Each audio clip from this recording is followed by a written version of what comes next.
All right, church services on Christmas Eve are also impacted by COVID this year. And while we have been allowed to be in person for services, the online option still remains available for those uncomfortable gathering in a place like a church. Channel 2's Ron Plants joins us now with more on this story. Merry Christmas Eve, Ron. Merry Christmas to you, Scott, as well. And you know, the festive yet sacred setting of a church on Christmas Eve brings the holiday and its spiritual meaning alive for many of us. But let's face it, the pandemic, unfortunately, still with us and still influencing our lives and customs in many ways.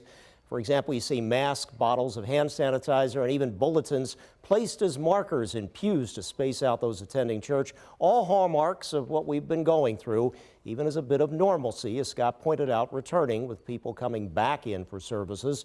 So with this holiday, some adjustments for churches for their services.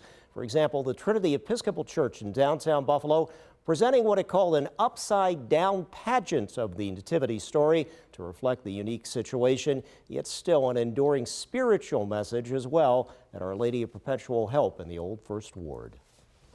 So rather than having adorable children performing a pageant for their grandparents and parents to enjoy, we have some equally adorable adults who are going to do a pageant for kids, because it did not make sense to have to pull children in to do rehearsals and all of that stuff and add stress and risk of infection to their lives. I think a lot of people are kind of focusing in on the hope that comes with Christmas new birth.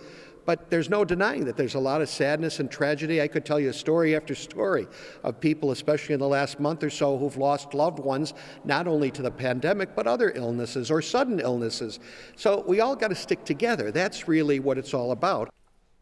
And again, you can find many of these services online, the church services, like their websites, Facebook, or YouTube channels for some of the churches.